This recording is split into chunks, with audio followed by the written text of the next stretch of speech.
Oh, hi there. Ollie Anderson here. You're listening to Creative Status. This is a podcast about using your creativity to improve your life, basically by helping you to figure out a strategy for moving towards wholeness and connection to the wider world and universe around you. Basically, again, that word basically, this involves deconstructing your ego, looking at how your sense of identity is holding you back, looking at what hides behind that sense of identity in the shadow territory, and then integrating all of these different parts of yourself so that you can become whole, start flowing, manifesting, living a real life that you actually want to live, where you feel truly that it means something because you're not bullshitting yourself and holding back behind all kinds of illusions and blah-de-blah. Anyway, this podcast episode is an interview with Angela Blanco.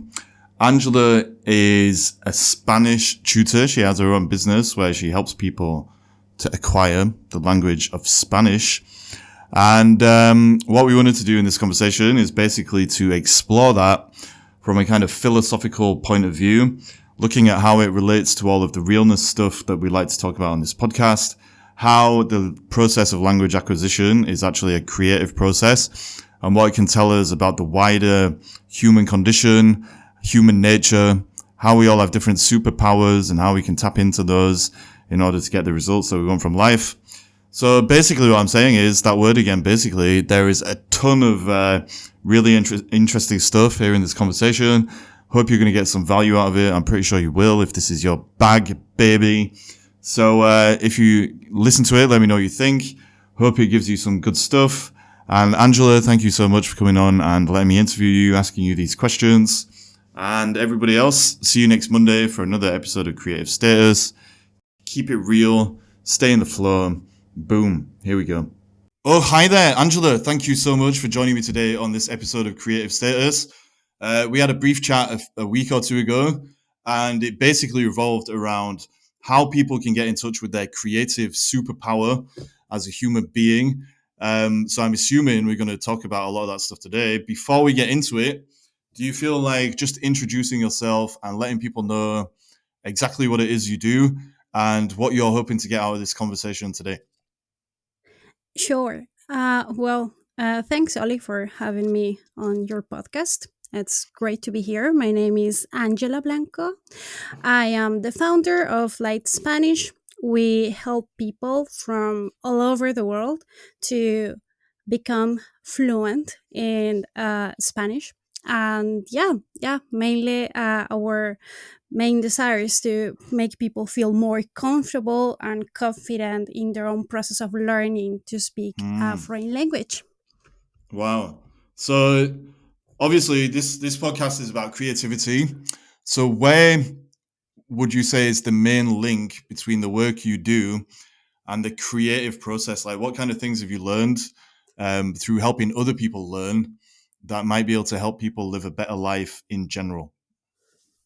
Yeah, well, the fact of being involved with the ability to learn to communicate and to, well, let's Mm, say translate, although translate is not exactly the word because, well, the idea is that your brain is creating ideas and you have to be able to transmit those ideas in a new language. It could mm, be your mother tongue or it could be any language.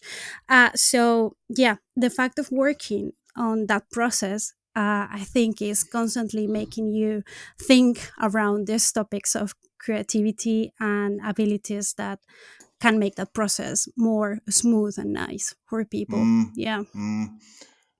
So just to open it up a bit then, would you say that learning a language is is it just about remembering things by rote? So remembering what the word dog means in one language and then going through the process of just translating that in your head to the next language? Or is there something more going on? Is there something where you have to be more intuitive or where you have to be more, I don't know, just spontaneous or get out of your own way? Like, what is the deeper thing that you might have learned around just language in itself by doing the work that you do? That's a great question. Well, the thing is, mm, at the beginning, at the very beginning, it's something very, I don't know, like basic of what you say, translating information Mm, in the tongue that mm, you know that you speak and the language that you are learning. But of course, that has to, if you want to become fluent, you have to change that, because otherwise it's very exhausting. I would say that you were spending twice the calories that normally you burned trying to think in your mother tongue and then translate it into another language and then say it right correctly to the people. That would be exhausting. So just mm, imagine if I were doing that right now, this podcast would take hours, right? mm, So mm, the thing is that the ability to take that information that is mm. given by dictionaries, books, tutors, whatever, and make it yours, to Wow. make it something that you can transmit, that it Mm, becomes, that your brain is going to connect your thoughts and your emotions directly to that language. mm, That's the thing that needs a lot of thinking and a lot of mhm, planning, and that mm. takes time, and that is, well, I'm very passionate about this topic, so Yeah, I yeah, think yeah. it's an amazing thing that happens in your brain, and when you're able to do it, well, it's amazing. But it happens just through knowing yourself and learning about Mm, yourself and how you mm. process information. Yeah, Wow. something that we don't learn when we're at school. Yeah, To be yeah. fair. Like at school, they just teach you the words. This is a cat. This is a dog. This is a chair. But actually, what you're talking about is unconscious competence. Like you can get to that stage of Yeah. learning where you've integrated so much that the language, like you just said, it becomes yours. So it becomes a personal thing. And the way that we use language and the choices we make and the style, I guess, in which we speak and make our own, that Mhm. actually is the highest level ultimately of being articulate with a language. But I suppose you could apply that also to any creative process. It's the same journey every time, isn't it? Like you start with the basic building blocks, like a color palette or certain words or whatever it is. But then as you go deeper into it, it becomes part of you and like part of your experience as a human being. And then everything you do with it isn't a true expression of yourself. So now I'm getting really excited and passionate about things. But Great. thank you. But do you think that's I don't know, is that a fair thing to say? So basically language is a creative thing. Language learning is a creative thing because like any other creative process, you're taking the building blocks, you play around with them a little bit, but then eventually if you keep going, you can get to that stage where it truly becomes part of you, I guess. Absolutely. Yeah, that's the case. And it's great that you Wow. compare it to art. Well, I I play the guitar, so I know kind of the Mm, process of getting that music language into yourself and being able to wow. transmit it. And I could say Yeah. that there's lots of things in common because of that, creating that connection that is Mm, between your emotions and this new code, let's say, mm, to transmit yourself. So yeah, I mean, even if you or any listener is not into learning a foreign language, let's say, I would recommend just to research on that, because it's been very interesting, the studies that have been existing around it, about mm, how speaking a foreign language, for example, at the beginning makes your personality change a little bit, because you are mhm, sort of developing your your personality through that language, and it could mm, make you very rational and, I don't mm, know, mm. logical at the beginning, and it's more Yeah. difficult to transmit your feelings. But but I would say, from my own experience, that over the time, the more you are involved with the language and the more you grow, let's say, in that language, the more Mm. you're able to transmit your emotions. But it's a process, so it's very similar in that aspect to art or to any Yeah. skill that Yeah. requires that whole, um I don't know, like, connection Yeah. with Yeah. Yeah. with the skill, with the information. Yep. Yeah. Yeah. 100%. Like a major theme that keeps coming up in this podcast is that the creative process can actually be anything. Like it's not just about painting a picture or I don't know, taking photos or whatever it is. It can literally be anything. that helps you to increase awareness of yourself and then allows you to express yourself to a heightened degree, basically. Because as you go through the creative process, you basically you become a more holistic or whole version of yourself. And so what you're saying actually is something I never thought about, but just learning a language is exactly the same process. You start off, you're in alien territory, you've got to ride through uncertainty, you've got to fill your head with new information in that case. But as you keep moving forward, like I'm kind of been a broken record, but as you keep moving forward, you and the form that you're working with, which is language in this case, it becomes one thing. Or almost maybe there's a slight gap between the words and the person if you want to get philosophical, but ultimately it becomes an extension of you. So, with that being said, if you agree with it, how do Yeah. people, what kind of journey in general would you say people have to go through to get from that stage of um, conscious incompetence, I guess, where they know that they're not very good at something, to becoming totally fluent and being able to truly express themselves just without even thinking with complete competence, if that makes sense? Yeah, well, that's the 1 million question, and there have been lots of theories around it. Mm, What is, I mean, not only what happens, but what is the best way to make it mm, happen? I would say mhm, that at the very beginning, you have this. Uh, Data, right? That is, mm. or Yeah. sounds, maybe in the form of sounds that you just listen and you say, well, that means something to someone amazing. But for me, it's just impossible to understand. Mm, Or letters, or in some languages, different alphabets or systems of writing, right? mhm. That's the first approach you have when everything is just that extra information. And um, the question is Wow. how you're going to acquire it. How are you going to learn it? There is an aspect of memorizing that information, but also what is going Mhm. to be more efficient for you to Wow. own it, right? So Mhm. by asking to yourself how I'm going to jump from seeing this information, memorizing it and making it my own. Well, that's the trick, and that's what I mainly put more of my energy on, and that's why I talk a lot about learning styles as Mm, a mm, way to solve that equation. And yeah, we name it superpowers because I truly believe that we have that our brain have some skills that are stronger, and that make us actually very powerful and make us more creative and more able mm. to jump those steps and become fluent in Wow. the case of my business. Yeah. Yeah. So this is a perfect segue into that then, the superpowers thing. So can you tell us a little bit more about, your definition of what a superpower is, and then maybe give some examples as well? Yeah, well, I use the word superpower, but definitely that has a theory behind.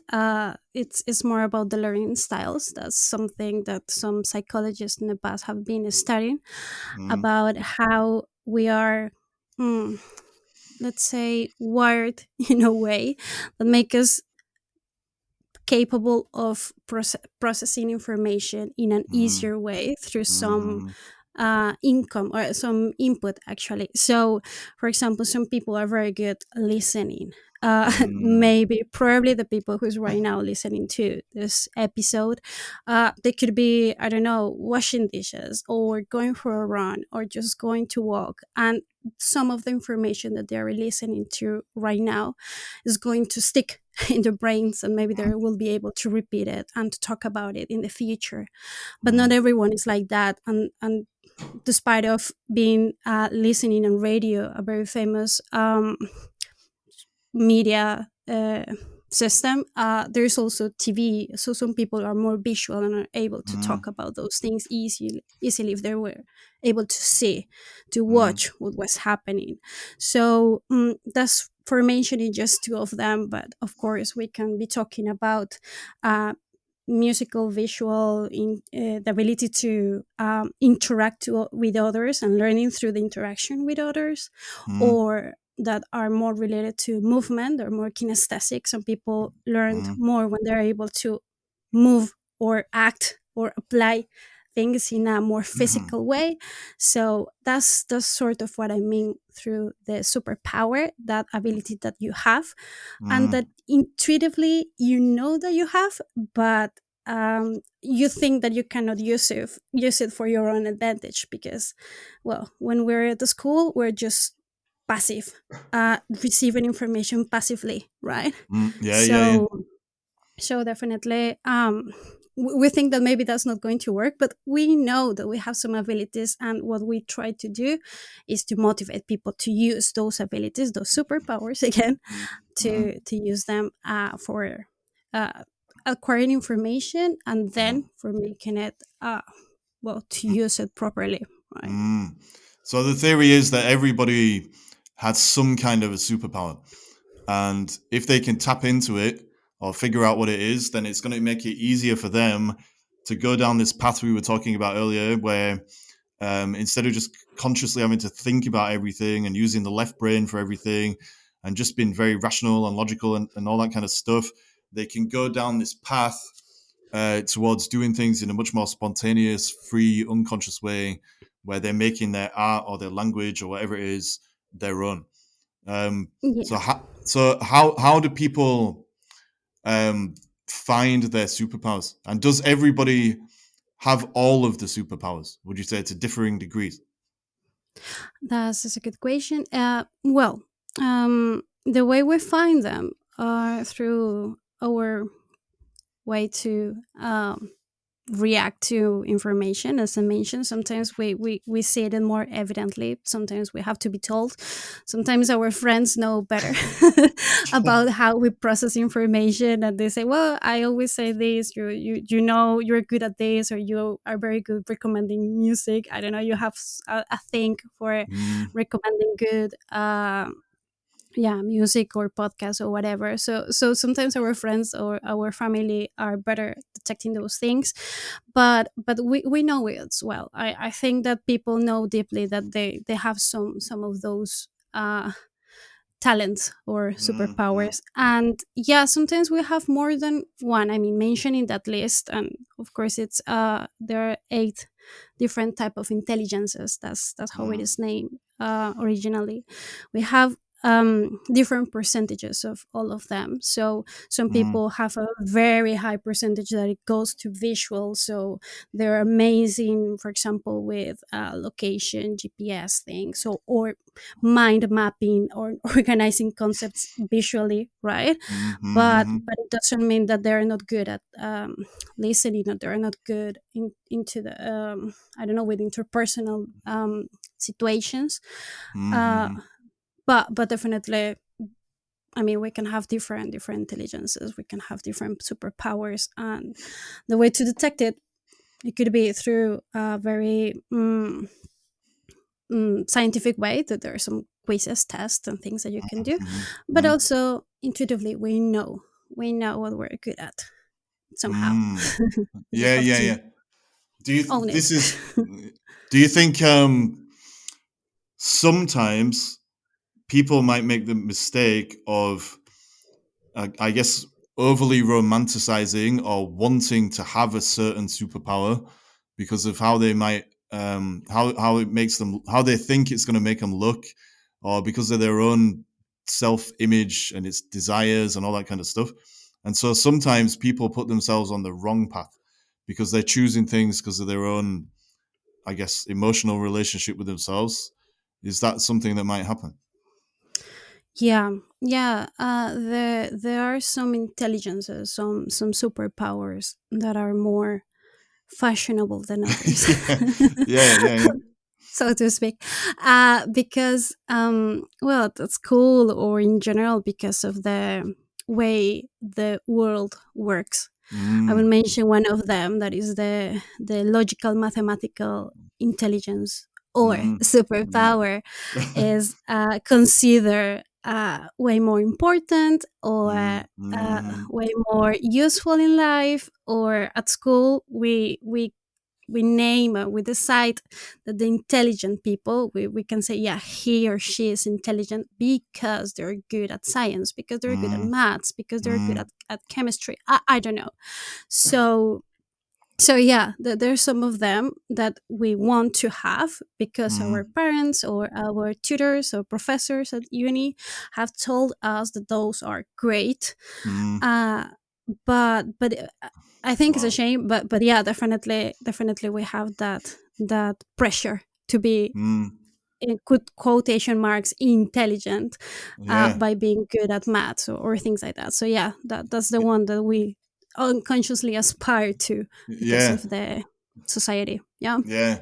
Like when I was asking that question, that's kind of what I was thinking. So in general, our society and our culture is really only in love with kind of conceptual left brain intelligence that you're kind of talking about, where everything is ultimately about just being very linear, very results driven, not really about relationships and all that kind of stuff. It's about facts. It's about remembering things instead of experiencing things. Um, all that kind of limited knowledge or that limited approach to knowledge, it stops us from truly expressing ourselves and getting in touch with the realist version of who we are. I think I'm not saying we don't need that. We obviously need to use our brains. I think a lot of people try and they rebel against that and say that they just need to be following their hearts all the time and all this kind of stuff. Okay, great. So, but it's one piece of the puzzle, and so do you think it's fair then to say that the education system is super limited in a way still, even in this day and age, 2023? Do you think it still has quite a myopic view of what it means to be intelligent, but also to be a human being, based on what you've learned with all the things you're talking about?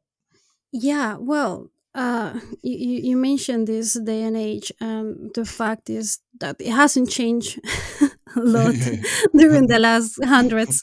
So yeah, it's still not working very well. I have this chat with well, actually, to with the people I teach Spanish to, and I think the fact that you are in front, let's say as a tutor, that you're in front of 30, or I don't know, depending on the country. In my country, sometimes 45 people could be in the same classroom. I don't know quite Wow. well how is it in the UK, but the fact that you have 45, or well, 30, let's say 30, to not to make it too dramatic, but 30 different human beings in front of you, right? Mm, And all of mm, them with different experiences, with different superpowers, right? And mm, you have this book of information about, who knows, history or something like that. um, you won't be able to transmit or to guide people to acquire that information, mainly because there is just one possible way. Maybe mm, it's this traditional way mm, is going to mm, work for some people, mm, some of them, and that's why sometimes you listen to people who say, yeah, actually I learned that at school, and you're like, okay, I don't remember anything from school, right? yeah. So maybe because their way of acquiring knowledge, luckily, was similar to the traditional way of learning, right, that we Mm, have at mm, school. mm, But some others just say, like, no, I didn't learn anything about physics, or yes, I did. I memorized that for the exam. mm, I did my mm, exam and never use it again. That wasn't mm, meaningful. That wasn't mm. a meaningful experience to you. So your brain just clean it. Yeah, Yeah, it's in the yeah, short memory section. Because it wasn't given to yeah. you in the right way. So I I advocate for for smaller groups or more personal interactions with Mm, information and with knowledge, or the capacity of being autonomous, because that's the only real way that you're going to learn. mm, So mm. yeah, I suffer a lot talking about the education system, but but Like, I'm doing my best to not no, to no. get too sad. Yeah, yeah. Don't be upset. It's okay. We'll figure it out. So, basically, what you're saying, it goes back to what we were saying at the start about making things our own. So, in the case of language learning, you can go deeply into the process, and eventually, it's not just about the conceptual stuff, the words and how the grammar might work and all these little conceptual rules that we remember. It becomes something that's deeply embedded within us and becomes part of our experience. But what you're saying is that the education system really only focuses on the earliest stages in general terms anyway. It focuses on the earliest stages of that continuum or spectrum where it's just about the conceptual stuff, the superficial stuff, the things that are easy to kind of test and analyze and to give people marks for and all that kind of stuff. But to make it truly meaningful, the education system needs to go deeper into, I suppose, like offering experiences or some kind of experiential understanding where people can actually really embed this knowledge that we're talking about, that they're learning, in their experience of themselves. So if you agree with that, what are some things that could be done maybe to kind of take people deeper into this kind of thing we're talking about of unconscious competence? Yeah, no, no, definitely. I agree with you on what you say, and I think when you mention this experience that we have at school for when we learned, well, learned in quotation marks again, to speak a language. Yeah, we just get to the most superficial part of it when the furthest that we go in this process is just to maybe decodify, and I'm Mm, very strict with the word, to decodify some of the things that are being told in a text. So you say, mm, okay, this one looks a little bit similar to this word in English, so it should mean something like this. So you write it down and you do your best and you try to, yeah, literally decodify what is being told there, but mm, you mm, are not able to use those codes mm, to transmit a new idea. You mm, cannot create, you cannot talk about yourself when you are having a nice beer in the coast of Spain, or who knows, in Latin America. You are not able to have a chat, right? mm, With a Spanish or with French or with a Mandarin or with any language, because mm, you're just mm, able to decodify. So just get to the very basic level of it.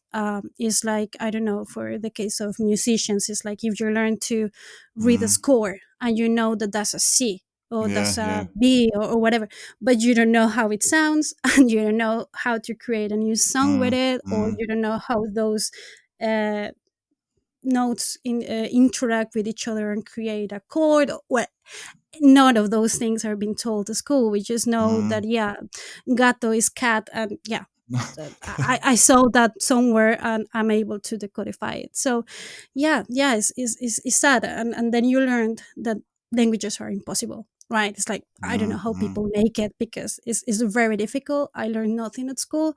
I must be bad at it. I should suck at it, because definitely I'm not able to do it. I've never been able to do it. And it's just because, mm. well, we actually never tried a lot to do Yeah, it. yeah, So yeah, yeah. yeah, Yeah. yeah, yeah. Like uh, so far we've kind of I suppose blamed the education system for making people focus on just the conceptual stuff. But in a way, I think a lot of people, they like the conceptual knowledge because it's easier to control, and Hmm. you just you can decodify it, like you said. You can rearrange things. You can look things up in a dictionary or whatever. It's all very very easy to kind of work with.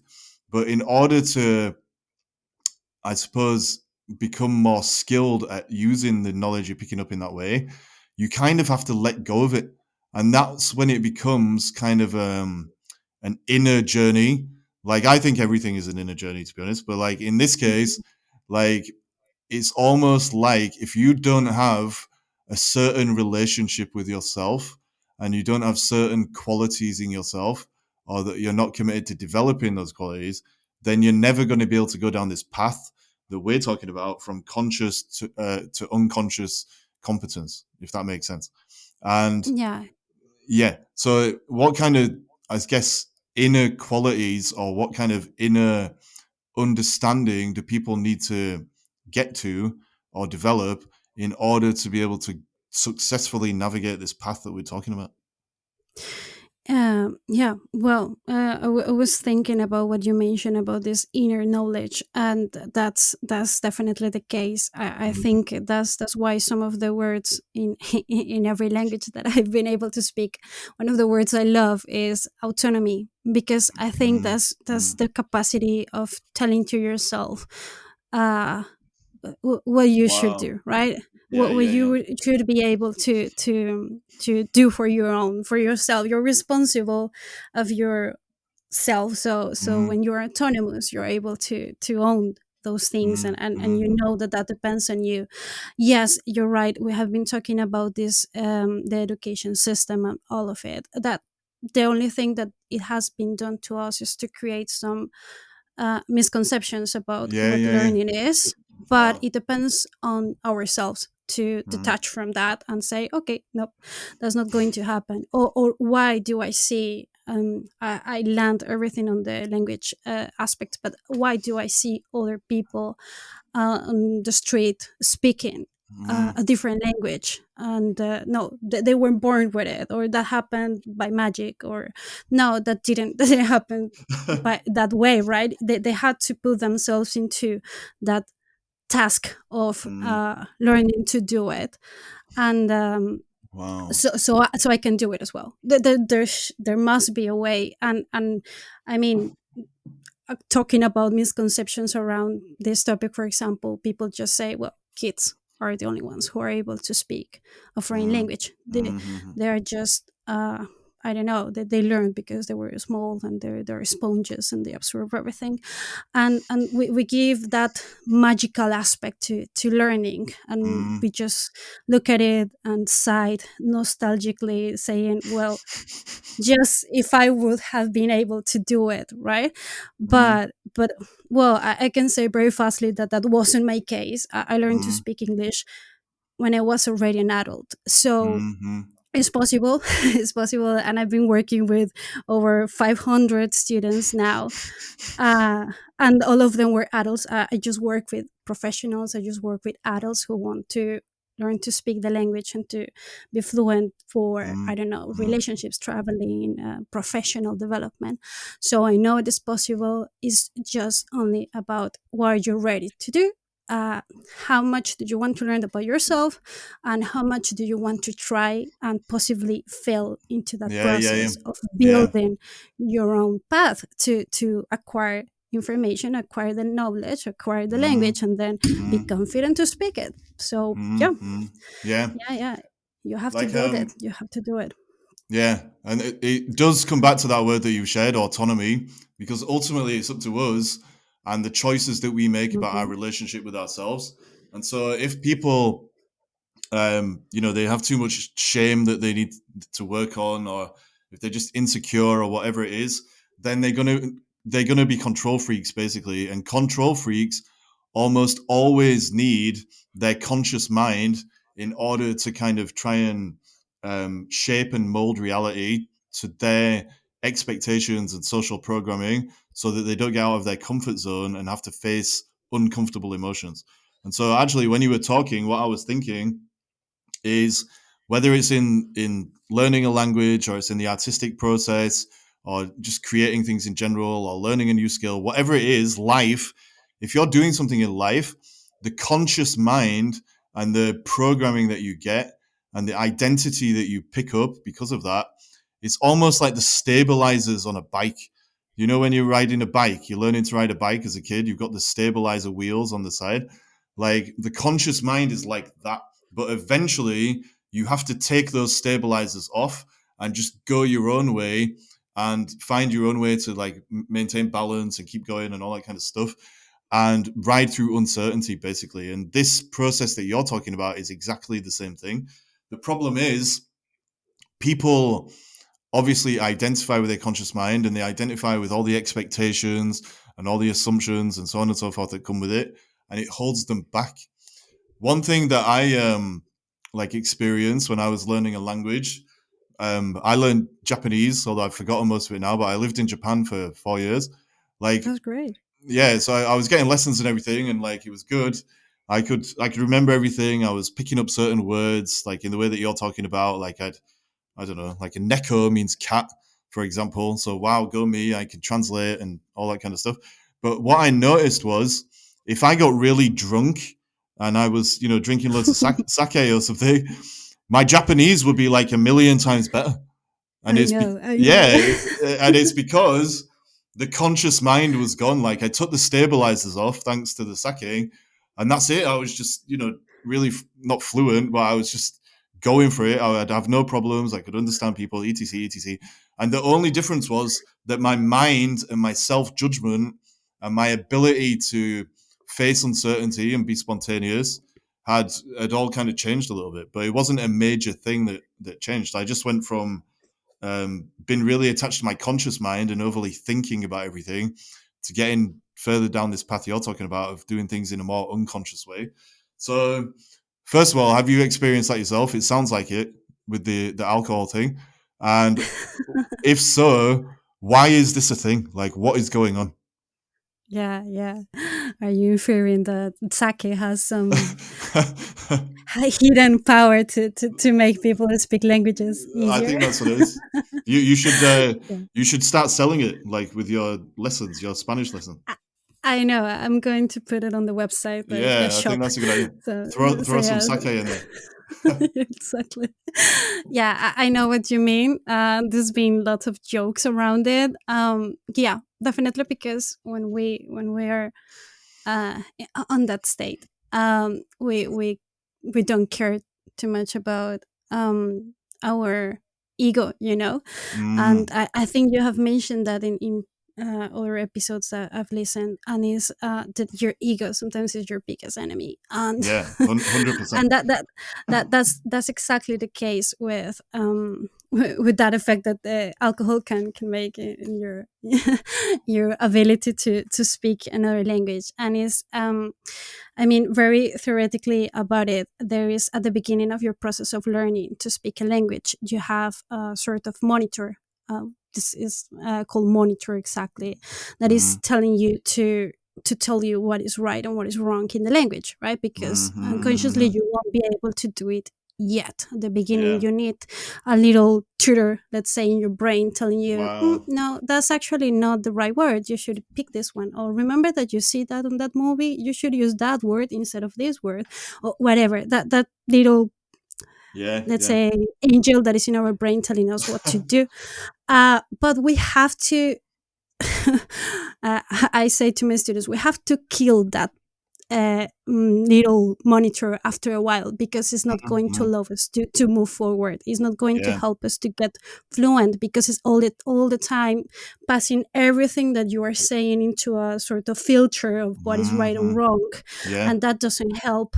Wow. For speaking, you start thinking, and then your brain said, "Oh my God, we don't know it. We don't know it. What are we going to do? We're bad at this. I told you we should have never learned to speak Japanese, for example." your, Yeah, your yeah, yeah. brain start getting dramatic, and everyone is looking at you, and you should be shy or ashamed because of not speaking the language. That's your ego Mhm. telling you, Mhm. ah.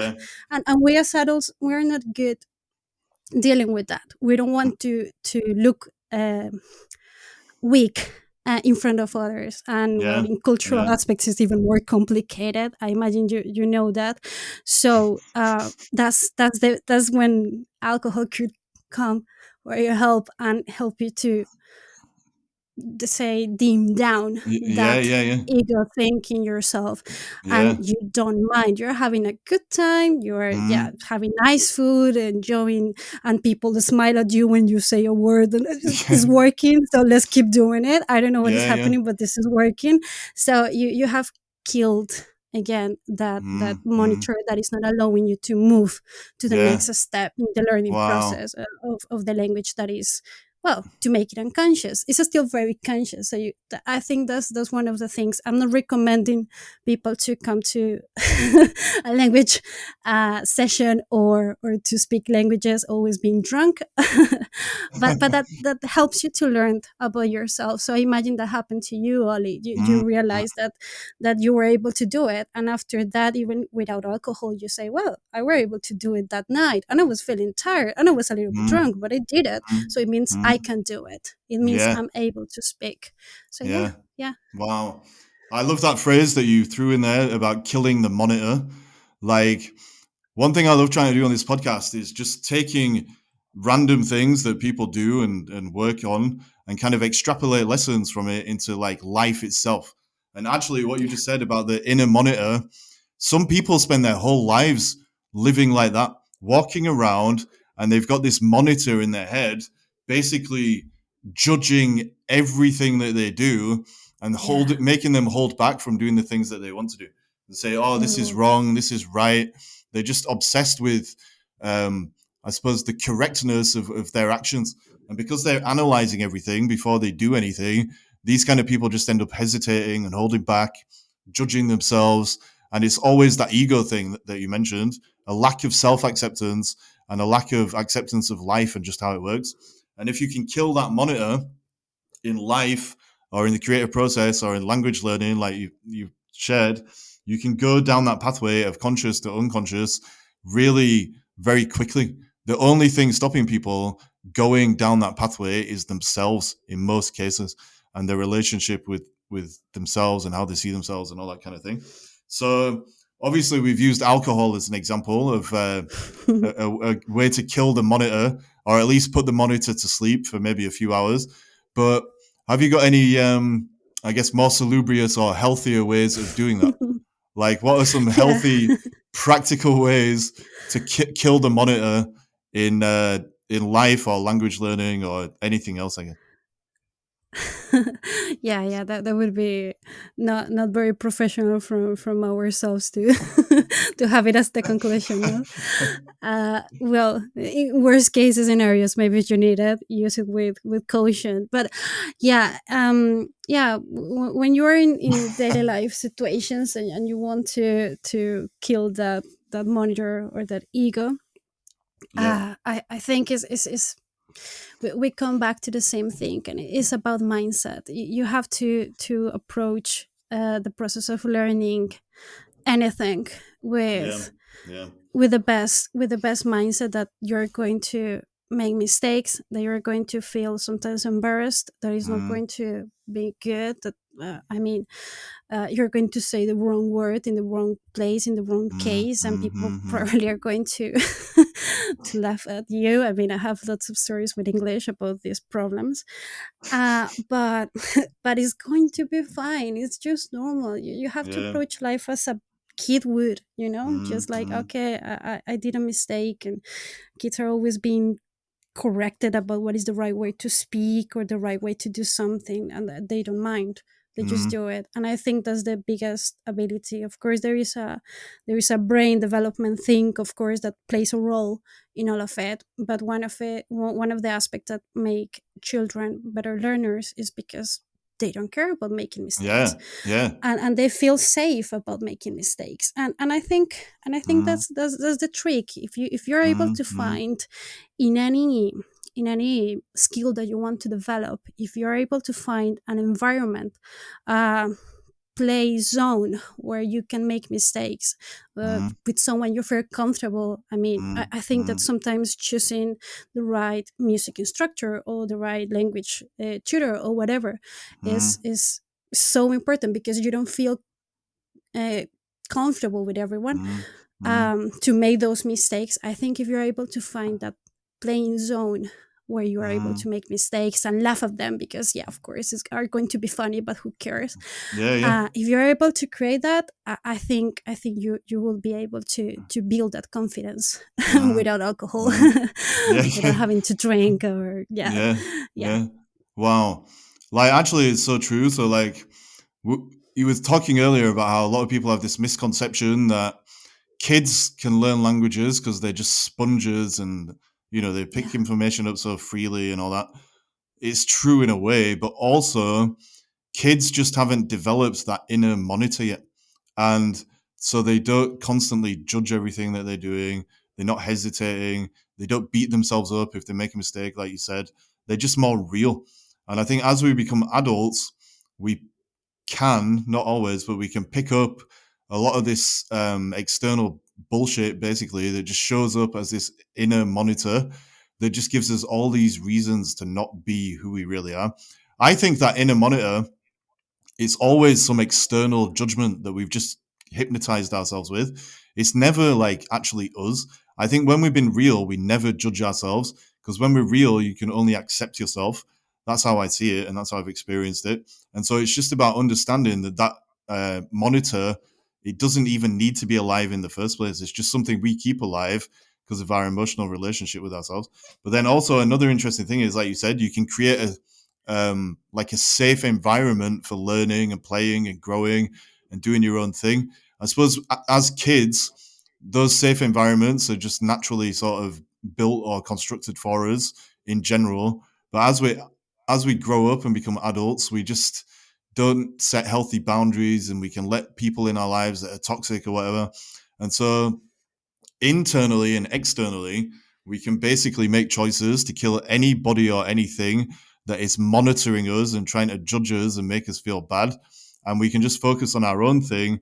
And ideally, that is just going from um, conscious to unconscious in the things that we learn, so we can make the unconscious conscious. That was a weird sentence. And become more whole. But it's all about the Mhm. choices we make and autonomy, basically. That's the word you used, and the mindset stuff. That's what it comes down to. So that was me rambling, as per usual. I always end up doing that towards the end of these podcasts. But we've covered a lot.